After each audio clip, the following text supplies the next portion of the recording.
Em um jogo confuso, lateral que é atacante, atacante que é lateral, mas mesmo assim o Flamengo conseguiu eliminar o Vasco, deu a lógica no Maracanã, 3-1 pro Mengão. E aí, o que o Flamengo tem pela frente? Vamos falar sobre isso logo após a vinheta. Vascaíno!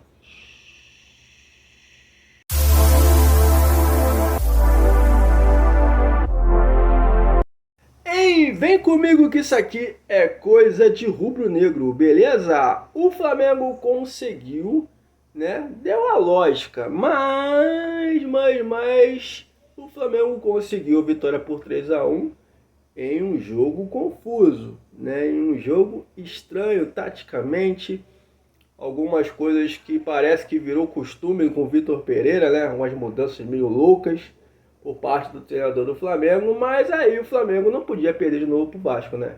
E aí passou o Serol 3-1 no Vasco e agora o Flamengo tem uma batalha dura pela frente. Vamos falar sobre isso, mas antes eu vou te pedir para você que ainda não é inscrito no canal, se inscreva no nosso canal, venha fazer parte desta família Coisa de Rubro Negro. Aproveite também, acione o sininho de notificações, o sininho, para você não perder nenhum conteúdo aqui no nosso canal, e deixe o seu like. Deixa agora logo o seu like para você não esquecer dessa moral. Deixa o seu like, porque o seu like, o seu joinha é importante, é fundamental para o nosso crescimento e para o nosso desenvolvimento. Então vamos falar logo sem demoras sobre o que foi Flamengo e Vasco, um jogo confuso, né? Um jogo onde o Pedro marcou 2 gols, as mexidas do Vitor Pereira que não agradou a torcida, que não estava em peso no Maracanã. Vamos pontuar isso, né?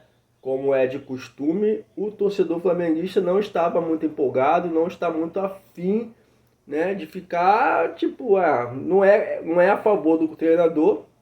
Muitas coisas, né, que o torcedor percebeu que não vale a pena. E ontem o Maracanã não estava, como, né, é de costume, não estava lotado por parte da torcida do Flamengo, principalmente ali no setor norte, né? Você viu que não estava lotado como costuma ser. Enfim, né? Um jogo onde o Flamengo teve 2 gols do Pedro, gol de pênalti, um gol bonito, né?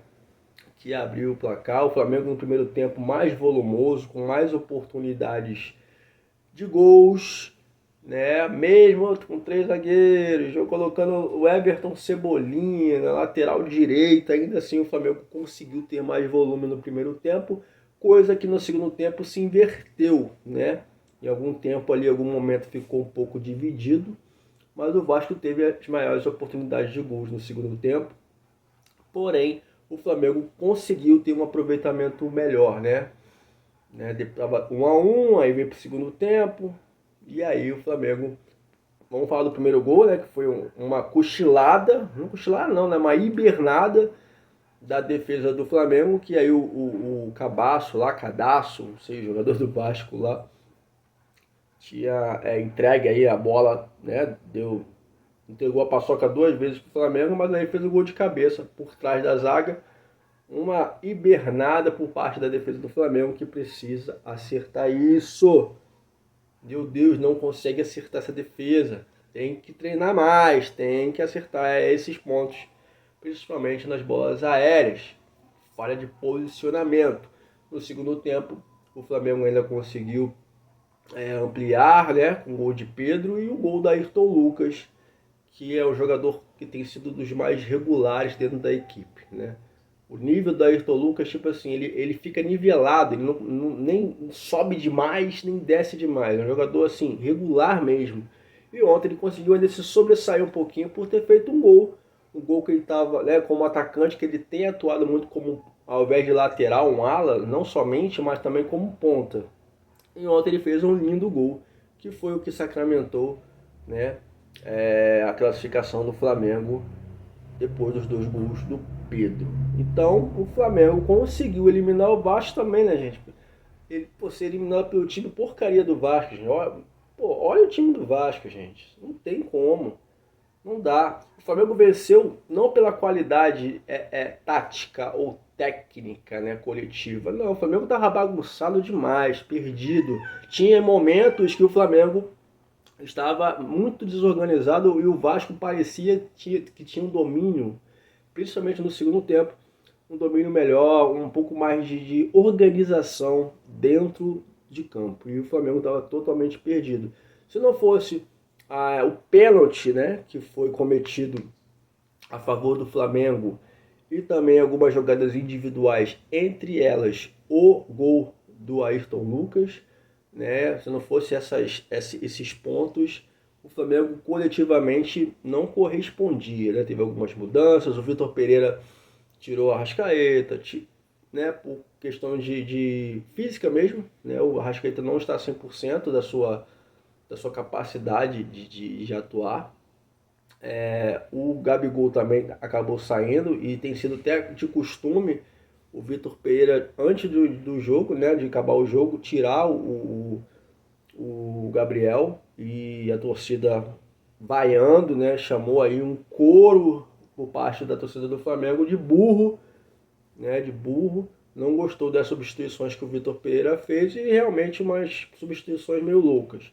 Pra você ter noção, né, o Cebolinha jogou de lateral direito, pela direita, ala direita, e o cara atua como atacante do lado esquerdo.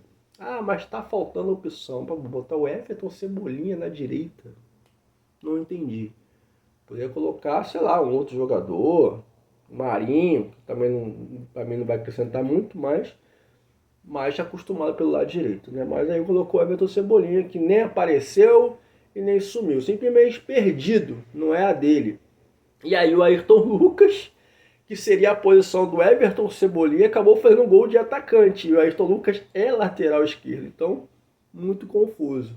Mas o Flamengo conseguiu, mesmo com essa confusão toda, eliminar o fraco time do Vasco por 3-1. E agora, dia 1º de abril, daqui a 10 dias, né? 10 dias, mais ou menos, um pouco mais de 10 dias, o Flamengo tem essa final contra o Fluminense. E aí, o que o Flamengo vai enfrentar pela frente? Nada mais, nada menos com a pedra maior no sapato do Flamengo, que tem sido, né, além do Palmeiras, é o Fluminense. Né, as 3 últimas, será a quarta, né, final consecutiva entre esses 2 times. Né, as duas, o Flamengo levou, ano passado perdeu para o Fluminense e agora tem essa decisão. No dia 1º de abril, o Flamengo tem aí 10 dias para poder se organizar, treinar, melhorar alguns pontos que precisam urgentemente ser melhorados, principalmente os pontos defensivos. Quem sabe aí recuperar algumas peças que estão disponíveis para os jogos, né? Principalmente na ala direita. Não colocou o Everton Cebolinha porque não tinha opção. Para mim não era a melhor opção, mas o cara é técnico, né? Então não sei. Vamos ver se algo melhora, porque o Fluminense é um time coletivamente mais organizado. O técnico, o Diniz, é um cara inteligente, sabe como joga o Flamengo, é um cara estudioso. E o Vitor Pereira tá meio que perdido no espaço, né? Não consegue entender nem muito mal o próprio time, quanto mais tentar entender o que o outro treinador, o que o outro time vai fazer ou está fazendo. Então, tem essa preocupação. O Flamengo vai enfrentar um Fluminense. Na minha opinião, o momento do Fluminense é melhor do que o do Flamengo, né? É melhor que o do Flamengo, porque tem sido um time mais consistente. Ah, mas ganhou também de 7-1, pô. Pelo amor de Deus, gente. Um campeonato, né, que, pra você ter uma noção, o campeonato é tão estranho. Vou falar um pouco da competição aqui de novo, que um time como o Botafogo, que não conseguiu se classificar entre os 4 melhores, tá disputando a Taça Rio. Cara, se um time não tem competência de conseguir se classificar entre os 4 principais para disputar uma semifinal, né, de campeonato estadual, vai disputar a Taça Rio, meu irmão, se você não se classificou, lasque-se. Não tem que disputar nada. Sabe? Ah, Taça Guanabara, o Fluminense foi lá e ganhou. Beleza. Agora tem uma outra taça, que é o campeão carioca. Aí tem a Taça Rio também, que tipo, o cara que não ganhou nada, não fez uma campanha boa para se classificar entre os melhores, vai disputar a Taça Rio. É uma competição escrota demais, gente. Escrota demais. Qual a lógica? Qual a lógica? Se não for financeiramente, qual é a lógica? Um time com Botafogo não consegue se classificar, aí passa quem? Volta Redonda, que ganha de 2-1 no primeiro jogo e toma de 7-0. O Botafogo, o Volta Redonda, gente, nem entrou em campo. Nem entrou em campo, não jogou. O Volta Redonda não jogou. Então, assim, bateu em cego. O Fluminense deu de 7-0, mas bateu em cego. Porque o time Volta Redonda mal entrou em campo.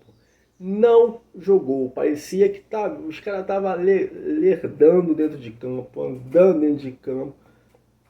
Tudo que fazia dava errado. O Fluminense, né, foi lá 7-0, mas bateu em cego. Então é uma competição que, cara, falar um campeonato entre Botafogo, Fluminense, Vasco e Flamengo. Pronto, faz uma competição só entre esses quatro. Porque nenhum time consegue bater os times maiores, né? A não ser o Botafogo, que está sendo outro cachorro morto, né? Mas é uma competição muito estranha. E agora o Flamengo tem pela frente nessa final do dia 1º de outubro, que são 2 jogos. Não tem vantagem de final de empate. Não, gente. Dois empates. Penalidade. Mas foi 1-0 pro Flamengo no primeiro jogo e 1-0 pro Fluminense no segundo jogo. Penalidade. Então não tem essa questão da vantagem. De primeiro jogo fora, dentro de casa, não tem isso. 2 placares iguais, né? Empate ou, né, resultados iguais entre um time e outro. Penalidade. Dia 1º de abril é o primeiro jogo, depois de uma semana, daqui a alguns dias a mais, o segundo jogo. E é isso, galera. Vamos continuar aqui, né? Acompanhando essa novela do Flamengo para saber que bicho que vai dar. A gente vai ficar aqui juntinhos, ligados com o nosso Flamengo, porque vocês sabem, quem torce junto, joga junto. Até o próximo vídeo e valeu!